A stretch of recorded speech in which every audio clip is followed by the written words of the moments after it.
My name is Bob Vandercook. I first started coming to Preston Trail sometime in early 2013. Jesus was not fitting into my life anywhere at that point. One day I was sitting on my couch and my wife had decided to go find a church. And I said, go ahead, church isn't for me. I don't need that. And one morning as I sat on the couch, I heard a voice in my head as my wife went to get ready that said, you love her, she loves you, but you're letting her go to church by herself. You need to go with her. So I was coming to Preston Trail for many months. My wife liked to sit about 4 rows back in the middle. And I remember being in the service. I remember Warren being on stage. And I swear he was looking straight at me in the eye as he was singing. And I had reached a point where I'd been so broken inside that I just remember saying the words, okay, I surrender. And at that point, I gave up my way and chose Jesus as the way. One Sunday, there was an announcement about Real Men Boot Camp. I'm like, well, that sounds kind of cool. I don't know what it is, but I'm gonna go check it out. And I got in a group of men and we met every Friday for 62 weeks in a row, and it was amazing.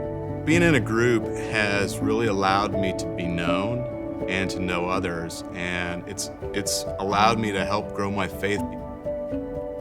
I was sitting in a service around August of 2015, and on the pre-screen messaging, I saw this note about Uganda, and I was aware the church went to Africa, and I just decided at that point, I'm going on that next trip. In January of 2016, I went to East Africa and Uganda for the first time. I've been to Uganda 7 times, and man, I gotta tell you, being with other believers who have a hunger and thirst for the Lord in another country where they lack resources but have such massively huge faith and just hunger to learn more has changed me forever. Being able to be on staff, to me, that was a whole nother level. Would have never wrote that into any plan. Clearly, that was God's plan for me. I've loved being on staff at Preston Trail. I served on staff for 4 years, and randomly out of the blue, I got a call from a friend of mine who I've known for over 15 years, and he wanted to meet up and have lunch and talk about his business. Little did I know that it was really a cold call for me to come join him in his company. After I left that meeting, I prayed extensively about what was next for me.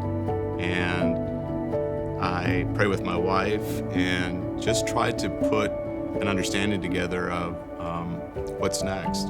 And after all those considerations, I decided to leave the staff and pursue an opportunity in the workplace. Who is Bob now? That's a great question. First and foremost, I'm a disciple of Jesus, period. Yes, I have a job. Yes, I have bills to pay. Yes, I have a mortgage. Yes, I have children in college. Yes, yes, yes. But first and foremost, I'm a disciple of Jesus. And I wake up every day and I pray that I can love the Lord in some way today, that I can love other people, and I can go and connect with somebody. One of my favorite passages in the New Testament comes from Matthew. It's the Great Commission. And, Jesus said, go, therefore go and make disciples. He says, of all nations. He didn't say, go to the nations. He says, make disciples of all nations.